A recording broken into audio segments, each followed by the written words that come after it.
একটা মাসালার কথা বলি, যারা হুজুররা বলে যারা গালি দেবেন, নতুন করে কালিমা পড়ে মুসলমান হবে,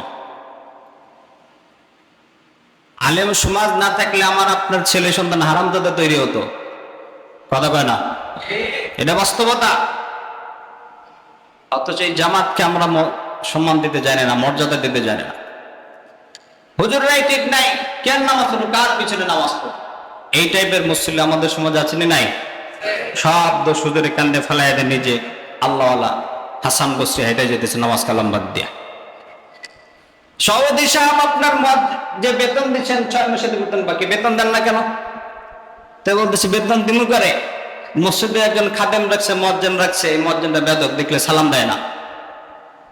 যে মুয়াজ্জিনের দেখতে সালাম দেয় না, ওই মুয়াজ্জিনের বেতন দেবো কেন? দিতাম না বেতন। কিন্তু মুয়াজ্জিন সালাম দেন, আপনি সালাম দিয়েছেন কোনোদিন? এই ফিকির নাই, সব দোষ মুয়াজ্জিনের গানে আর হুজুরের গানে চাপাই দিয়ে আমরা মনে করেন হাসান বসরি।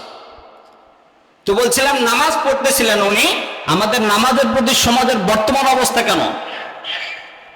নামাজের সময় হয়ে গেছে, মুয়াজ্জিন বলতেছে হাইয়া আলাস সালাহ হাইয়া আলাল ফালাহ।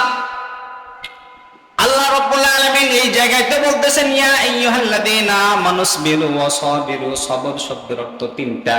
প্রথম নাম্বার বলেছে আস-সাবরু আনিল মাসিয়াত, সমস্ত গুনাহের কাছ থেকে নিজেকে গোটায় রাখা, বাঁচায় রাখা, এটা হলো ধৈর্য। আর একটা হলো আস-সাবরু আনিত তাআত, সবর বিত্তাআত, অর্থাৎ আল্লাহ রাব্বুল আলামিনের যে আদেশ করেছেন, পয়গম্বর যে নিষেধ করেছেন, এই আদেশ নিষেধগুলো মেনে চলা, এটাই হলো ধৈর্য। আল্লাহ তাআলা 5 ওয়াক্ত নামাজ ফরজ করেছেন। আমি নিজেকে মুমিন দাবি করি, ইমানদার আমি। আমার চিন্তা ভাবনা হলো ফজর নামাজ আমি জামাতে পড়েছি, আমার কান সবসময় দয়া থাকবে কখন মুয়াজ্জিন আজান দিবে। জোহরের নামাজের আজান দিয়েছে, আমি জামাতে শরীক হয়েছি, জোহর পড়েছি, আসর পড়ব, মাগরিব পড়েছি, ঈশা পড়ব। এই ধৈর্য ধারণ করে ওযু করে ইস্তেঞ্জা করে পরিপাটি হয়ে যখন ঘুমাইতে যাব, মাথার ভিতরে ফিকির থাকবে আবার কখন ফজরের নামাজ জামাতে পড়ব। এই যে 5 ওয়াক্ত নামাজ ধারাবাহিকভাবে ধৈর্যের সাথে আদায় করা, এই ধৈর্যের সাথে আদায় করার নাম হলো ধৈর্য, সবর। আল্লাহ রাব্বুল আলামিন সদকা করতে বলেছেন, আল্লাহর পয়গম্বর আল্লাহ রাব্বুল আলামিন বলেছেন সদকা করো। এতিম মিসকিন গরিব ফকির যারা সহায় মানুষ যারা আছে, এদেরকে তুমি সহযোগিতা করো। হুকুম টাকার, জোরে বলেন আল্লাহ রাব্বুল আলামিন বলেছেন তোমরা একে অপর প্রতি, বিশেষ করে এতিম মিসকিন যারা আছে এদেরকে তুমি দেখাশোনা করো, অসহায় মানুষের পাশে দাঁড়াও। আমি পাশে দাঁড়ানো তো দূরের কথা, নানান ধরনের আপনার কাছে যদি কোনো ব্যক্তি সহযোগিতার জন্য আসে, আমরা টাকা তো দেওয়া দূরের কথা, আরো 2-4-10 কথা শোনায় বিদায় করে দিই। এখন তো সমাজে আগে কিছুদিন আগে এরকম ছিল, এখন এটা নেই। ছেলে যদি মাদ্রাসায় ভর্তি করে দেয়, ফকিরের বরাবরে দিয়ে দিচ্ছেন, এতে ভিক্ষে করে খাবে। কিন্তু আজ অব্দি বাস্তবতা খুঁজে দেখেন, আমাদের এই সমাজে হাজারো লক্ষ লক্ষ যুবক পাবেন যারা মাস্টার্স কমপ্লিট করা, লেখাপড়া শেষ, এখন বেকার করে সিএনজি চালায়, রিক্সা চালায়, চিন্তায় খুনি, চিন্তার সাথে ডাকাতির সাথে, ইপিজিং এর সাথে জড়িত।